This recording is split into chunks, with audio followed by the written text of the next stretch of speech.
کیا نیا پاکستان کیا؟ پہلے تو میں آپ کو کہوں یہ ہم نیا پاکستان کی بات کرتے ہیں، وہ جب بھی کوئی مشکل وقت ہوتا ہے وہ کیمرہ مین جا کے ایک مائک پکڑ کے لوگوں کے پاس چلا جی کیا جی نیا کدھر ہے نیا پاکستان؟ تو لوگ برا بھلا کہتے ہیں کہ جی مہنگائی ہو گئی، اور واقعی مہنگائی ہوئی ہے، برے حالات ہیں، وہ کہتے ہیں جی بے روزگار ہیں، کدھر ہے نیا پاکستان؟ یہ اسی طرح ہی کراچی کے اندر مثلا فلڈ آئے ہوئے ہیں، تو آپ وہ بیچارے لوگوں کے اتنا پانی آیا ہوا، آپ جائیں جی بتائیں جی آپ کے کیا حالات ہیں، تو وہ کوئی تعریفیں کرے گا؟ تو جب ملک کے مشکل حالات ہیں تو لوگوں کے لیے مشکلات ہیں۔ ایک ملک کو آپ مقروض کر کے چلے جائیں، اس کو قرضے دینے ہوں، اس کے پاس مشکل سے پیسہ ہو اپنا ملک چلانے کے لیے، قرضے لے ملک چلانے کے لیے، تو جب وہ بیلٹ ٹائٹنگ کرتا ہے، خرچے کم کرتا ہے، تو اس میں تو لوگوں کو مشکل وقت گزرنا پڑے گا۔ یہ تو دنیا کی تاریخ ہے۔ تو اس کا یہ نہیں مطلب کہ اپنی خواب چھوٹی رکھو۔ دیکھیں دنیا میں جس نے بھی کوئی بڑا کام کیا ہے اس نے اپنی صلاحیتوں کی وجہ سے نہیں کیا، وہ اس لیے نہیں کہ وہ بڑا پڑھا لکھا انسان تھا، وہ اس لیے نہیں کہ وہ بڑے امیر گھر میں پیدا ہوا تھا، وہ اس لیے کہ اس نے بڑا خواب دیکھا تھا۔ جب ایڈمنڈ ہلری ماؤنٹ ایوریسٹ کے اوپر چڑھ گیا، پہلا آدمی تھا، تو جتنوں نے بھی پہلے کوشش کی تھی وہ فیل ہو گئے تھے، یا وہ مر گئے تھے اور یا وہ ناکام ہو گئے تھے۔ تو اس کی خواب تھی جو اس نے کہا نہیں میں کامیاب ہوں گا، تو ساری زندگی اب تو بہت لوگ چڑھ چکے ہیں اس پہاڑ کے اوپر، لیکن ایڈمنڈ ہلری کو سارے یاد رکھیں گے کہ وہ پہلا آدمی تھا جس نے اتنا بڑا کام کیا۔ تو یہ جو خواب ہوتی ہے وہ ایک انسان کو لے کے جاتی ہے۔ ایک انگریزی کی سیئنگ ہے کہ جج not what a person is, do not جج a person by what he از، جج ہم by what he aspires to be. اس کی خواب کیا ہے؟ اگر میری خواب صرف یہ ہے کہ میں کلب کرکٹر ہی بننا ہے تو میں انٹرنیشنل کرکٹر تو نہیں بنوں گا۔ تو جو بھی اوپر جاتا ہے یہ یاد رکھیں زندگی میں بڑے کام کرتا ہے اس کی سوچ بڑی ہوتی ہے۔ کسی نے سوچا ہی تھا نا کہ انسان کو چاند پہ جانا ہوگا، سب لوگ دنیا ہنستے تھے۔ میری زندگی میں نے بڑوں کو سوچا کہ کیا مذاق ہے چاند پہ جانا ہے۔ کوئی کہتا تھا دنیا ہی ختم ہو جائے گی۔ ہم ایک جناب باپ کے ساتھ گیا جمعے کے خطبے پہ، وہ مولوی صاحب کہہ رہے ہیں کہ دنیا ہی ختم ہو جائے گی، کوئی چاند پہ چلا گیا۔ تو ہوتے سارے ایسے دیوانے ہی بڑے کام کرتے ہیں۔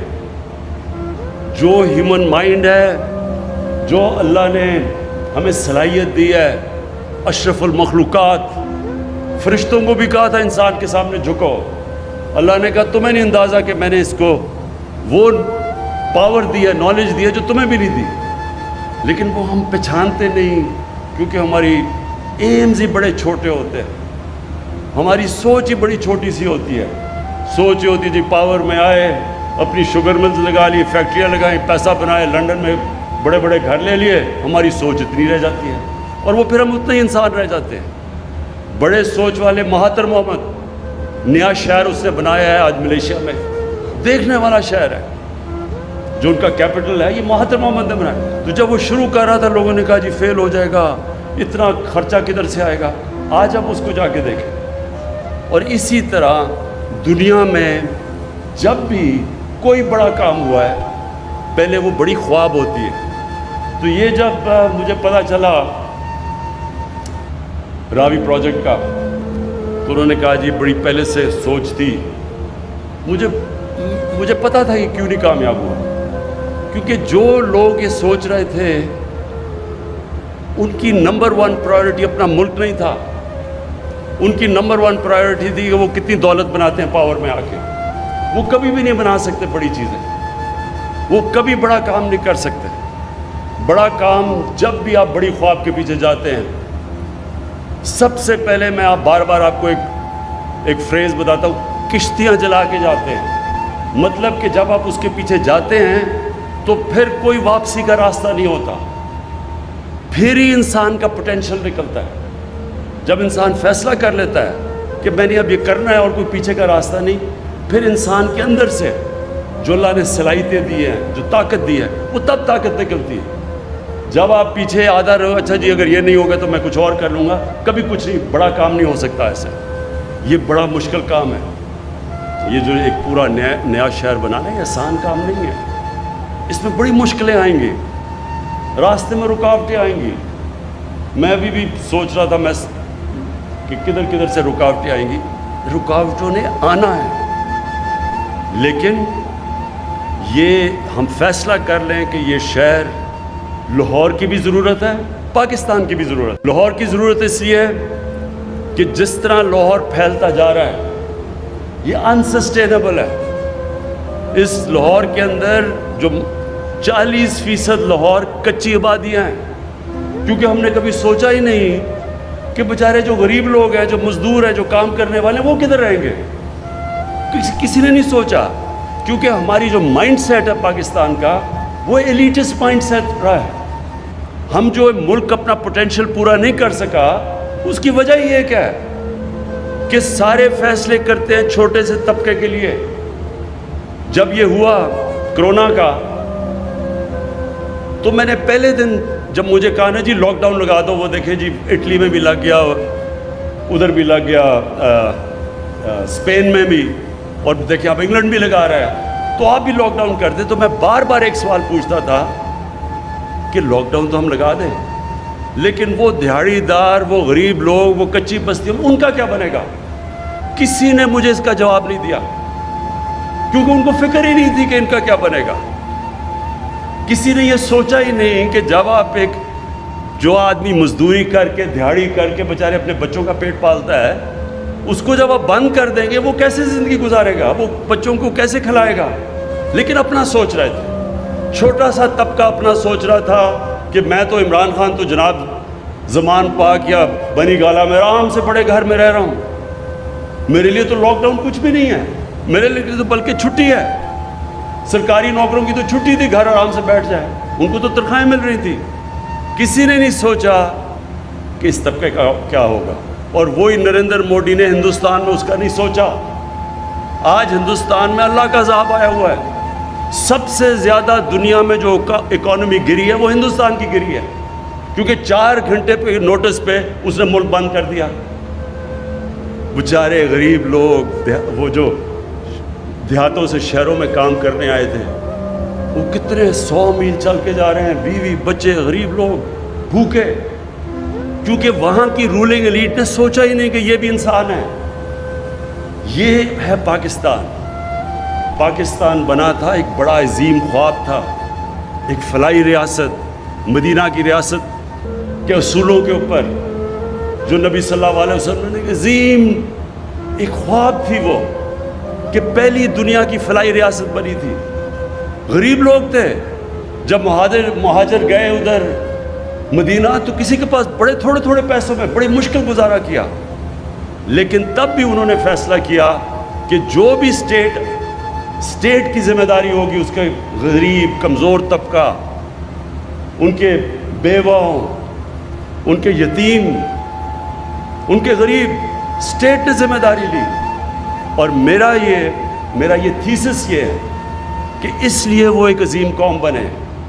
اس لیے نہیں کہ پہلے پیسہ آیا اور پھر انہوں نے غریبوں کا کیا, انہوں نے پہلے فلاحی ریاست بنائی, پھر اللہ کی برکت آئی اور انہوں نے دنیا کی ایک وہ انقلاب لے کے آیا جو دنیا کی تاریخ میں کبھی نہیں آیا. اور چائنا نے, ماڈرن ڈے چائنا نے ہمیں ثابت کر کے دکھایا ہے کہ جب انہوں نے 70 کروڑ لوگوں کو غربت سے اوپر کیا, چائنا بھی دنیا کی سب سے تیزی سے بڑھتی ہوئی عظیم پاور ہے. ساری دنیا اسے خوف زدہ ہے کہ آگے یہ جس ریٹ پہ چائنا جا رہا ہے, یہ کیسے دنیا اس کا سے کمپیٹ کرے گی. یہ ہے ہماری پاکستان کی خواب. ہم جب نیا پاکستان کی بات کرتے ہیں, پہلی دفعہ پاکستان میں غریب لوگوں کو ہیلتھ کارڈ دیا, ہیلتھ انشورنس دیا. کبھی کوئی نہیں سوچتا تھا کہ غریب جو مشکل سے اپنے بھی بچوں کا پیٹ پالتا ہے, تو ایک بیماری ہو جائے تو وہ کیا کرتا ہے, وہ کدھر سے پیسے لے کے آتے ہیں. تو پہلی دفعہ ہیلتھ انشورنس انشارہ پنجاب اور کے پی میں ساری ہم سب کو کور کریں گے ہیلتھ انشورنس, اور شروع کر دیا ہم نے.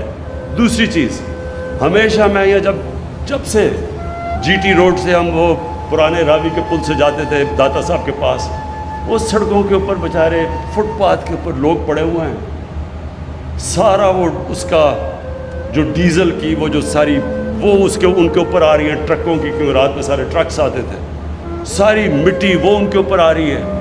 کبھی کسی نے یہ نہیں سوچا کہ ان کے لیے ہم کچھ کر دیں. میں ہمیشہ یہ سوچتا تھا، کبھی کسی کو یہ خیال نہیں آیا کہ یہ انسان ہے.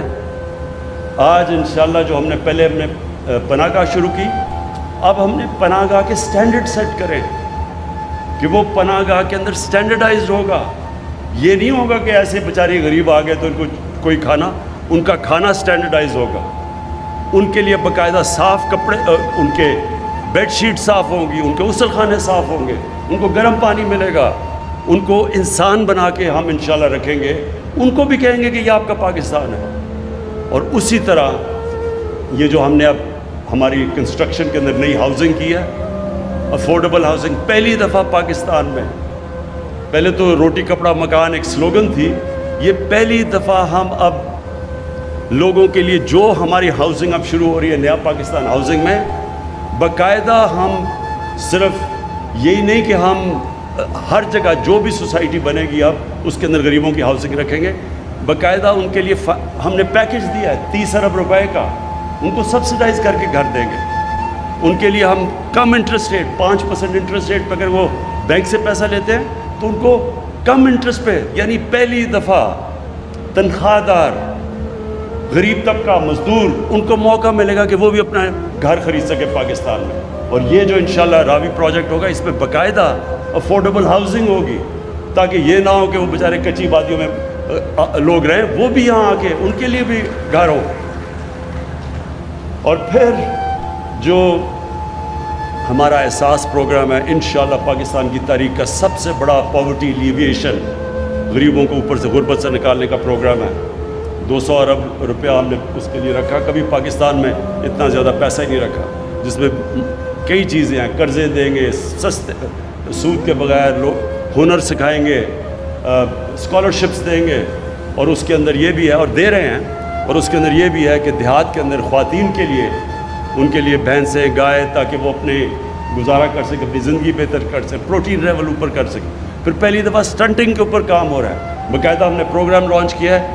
یہ جو بچے جو خوراک نہ ہونے کی وجہ سے قد بھی نہیں پورے ہوتے، ان کا ذہن بھی نہیں بنتا، وہ بھی پہلی دفعہ اب ہم نے لانچ کیا ہے. پہلی دفعہ پاکستان میں سٹنٹنگ کے خلاف ایک پورا پروگرام ہم لے کے آ رہے ہیں، اور اس کے اوپر بھی یہ احساس پروگرام سے کر رہے ہیں. میں آپ کے لیے آخر میں یہ جو بات کرنا چاہتا ہوں لاہور سٹی کا، یہ جس طرح عثمان نے بتایا کہ اس کے جو لاہور کا پانی کا مسئلہ یہ بہت شدید اور تیزی سے بڑھ رہا ہے، کیونکہ اس کی واٹر ٹیبل نیچے جا رہی ہے. تو یہ جو بنے گی لیک اور یہ واٹر فرنٹ بنے گا، اس کا مقصد ہی یہ ہوگا کہ لاہور کا جو واٹر ٹیبل ہے وہ ریچارج ہوگی، پانی اوپر آئے گا. پھر جو سیوریج سسٹم ہے، جو لاہور میں سارا سیوریج جاتا ہے راوی میں، اور راوی سے سارا سیوریج نیچے تک جاتا ہے، اور اس سے اتنی بیماریاں ہیں. سپریم کورٹ نے سندھ گورنمنٹ سے پوچھا کہ وہاں کا جو پانی ہے وہ زیادہ تر اس میں آرسینک ہے، یعنی وہ لوگ وہ پانی پی رہے ہیں جس سے مزید بیماریاں بڑھتی جا رہی ہیں، ہیپاٹائٹس بڑھتا جا رہا ہے. تو پہلی دفعہ واٹر ٹریٹمنٹ پلانٹس لگیں گے. راوی میں جو پانی جائے گا وہ صاف کر کے بھیجیں گے. میں جب شروع میں سنگاپور گیا تو سنگاپور میں جو مین دریا جاتا ہے اس کے بیچ میں سے وہ بالکل کالا تھا، سیوریج تھی وہاں. وہی دریا 10-15 سال کے بعد ہم نے دیکھا وہ مچھلیاں تھیں، صاف پانی تھا. انہوں نے صاف کر دیا اپنا. تو اس لیے یہ جو آج آپ راوی دیکھ رہے ہیں، اس کے اندر پانی بھی اور آئے گا. اس کے اندر جو سارا لاہور کا پانی ٹریٹ کر کے پھر راوی میں آئے گا. تو راوی کا بھی ریجوونیشن ہے، ایک راوی بھی ایک پھر سے ایک دریا بنے گا، اور کم از کم نیچے جو پانی جائے گا لوگوں کے اندر بیماریاں نہیں پھیلائے گا. لیکن اس کا یہ بھی امپورٹنٹ ہے کہ ہم ماڈرن سٹی کے اندر اب ہم اس طرح بنائیں جو کہ جس کو کہتے ہیں گرین سٹی. اس کے اندر باقاعدہ کدھر جس طرح 60 لاکھ درخت اگیں گے، وہ جو ہماری بلڈنگز بنیں گی، باقاعدہ سیوریج سسٹم، ویسٹ ڈسپوزل. پھر جو کلسٹرز ہوتے ہیں، آئی ٹی کا علیحدہ، جو اب بالکل انفارمیشن ٹیکنالوجی تیزی سے آگے جا رہی ہے، اس کے لیے علیحدہ سینٹر ہوگا، ایجوکیشن سینٹر. یہ پوری پلانڈ سٹی اب بننے جا رہی ہے. اور یہ جب آپ ایک ماڈل سٹی بناتے ہیں تو اس کو دیکھ کے پھر باقی بھی شہر اپنے اسٹینڈرڈس ٹھیک کرنے شروع کرتے ہیں. تو جو لاہور میں ان پلانڈ سیٹلمنٹ ہے انشاءاللہ وہ اگلے فیز میں اس طرف بھی جائیں گے. میں پھر سے عثمان آپ کو اور راشد عزیز جس سپیڈ پہ جا رہے ہیں آپ, یہ پروجیکٹ میں سپیڈ بہت امپورٹنٹ ہے. اس وقت بڑا انٹرنیشنل انٹرسٹ ہے اس کے اندر, نیشنل انٹرسٹ ہے. میں یہ سے آپ سے ریکویسٹ کروں گا کہ جلدی سے اپنی ٹیم پوری کریں. آپ کا پورا آفس فنکشنل ہونا چاہیے. ٹائم کم ہے ہمارے پاس, باہر انٹرسٹ زیادہ ہے اور کوئی ڈیلیز نہیں آنی چاہیے اس کے اندر. اور یہ یاد رکھیں کہ جو بھی پرابلمس آئیں گے اس میں, جب بھی آپ اتنا بڑا پروجیکٹ کرتے ہیں اس میں پرابلمس آئیں گے, لیکن جو بھی پرابلمس ہوں گے ہمارا آپ کا سی ایم آفس بھی پوری طرح آپ کے پیچھے کھڑا ہوگا, اور پھر پرائم منسٹر جو ہمارا پورا ادھر سے پوری آپ کو, جنرل حیدر بیٹھے ہوئے ہیں جو کہ پوری آپ کو فیڈرل گورنمنٹ پوری سپورٹ کرے گی کہ کسی قسم کے آپ کے پرابلمس آئیں. یہ جو ایریا بنے گا یہ سارا یہ پبلک پرائیویٹ پارٹنرشپ ہے. اس میں سارا جو پیسہ آئے گا وہ پرائیویٹ سیکٹر سے آئے گا. صرف گورنمنٹ کا کام ہوگا کہ ان کے لیے فیسیلیٹیٹ کریں, ان کے لیے بیسک انفراسٹرکچر بنا دیں, سڑکیں بنا دیں جو آج آغاز کر دیا ہم نے.